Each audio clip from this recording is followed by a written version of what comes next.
Introduction. The irony is that the more they achieve and the better they do, the less people are inclined to believe them, and the more they feel forced to then stay in the closet. Sari Solden.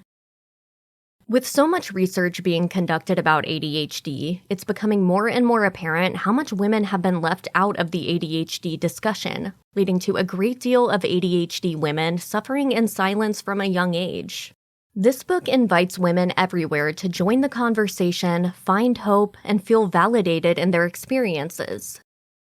The first time I realized the impact of ADHD on my life was when I found mold in my refrigerator. I had been ignoring it for weeks and allowing it to slowly take over my vegetable drawer. For 8 weeks in a row, I wrote "clean fridge" on my to-do list, but every week, I scratched it out as if that was enough to do the job. The mold ruined a great deal of the produce I planned to cook for my family. At that point, I decided to stop the shame spiral and start asking questions.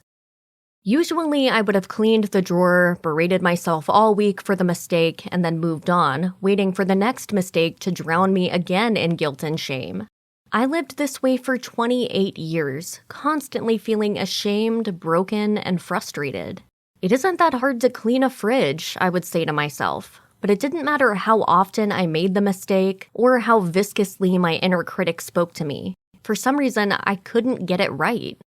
That's when therapy came in. My therapist is actually the one who recognized my ADHD symptoms and recommended a psychiatrist who provided my official diagnosis.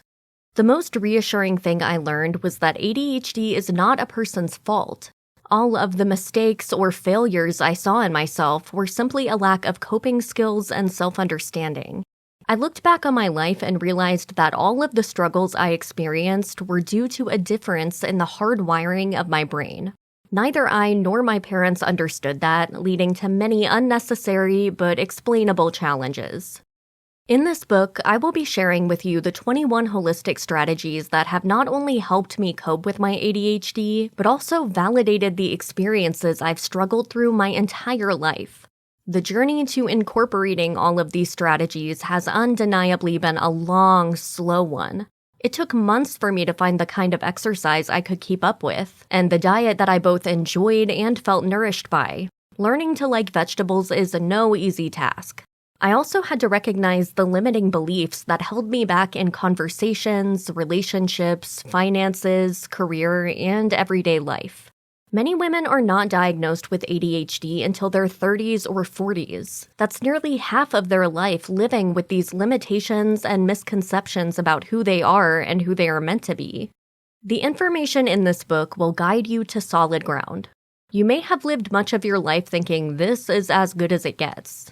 You may have settled for a lower income, lower quality of life, or debt. Women with ADHD have a 1.3 times higher risk of unemployment compared to women without ADHD. Shine et al. 2022. It's also common for women with ADHD to experience poor mental health, such as anxiety, depression, and suicidal thoughts. Much of this is due to an internalized stigma that you are inadequate, leading to self-doubt and decreased self-esteem. However, this is a reversible narrative. You are not your debt or your anxiety. You are an amazing, powerful human being. Despite your struggles with focus and attention, you can do anything you put your mind to. Like with any great adventure, you need to know how to help yourself along the way. The strategies in this book will provide suggestions for balancing your personal and professional life, setting and maintaining boundaries, handling your responsibilities with more robust time management and organizational skills, and coping with emotional dysregulation. It can be hard to power through a tedious task when your mood constantly swings and you've forgotten to eat all day. We'll also discuss building a support system you can count on and trust. As you incorporate these strategies into your life, it'll take time to fine-tune them to fit your needs. For example, we'll talk about getting enough sleep in Chapter 3. This is one of the toughest ones for those with ADHD to get into the habit of. We love hyperfixating on things late into the night and ignoring whatever responsibilities we may have the next day. Figuring out how to help your brain and body relax at night to feel refreshed in the morning may seem impossible. Still, I can assure you it's not only possible, it's life-changing.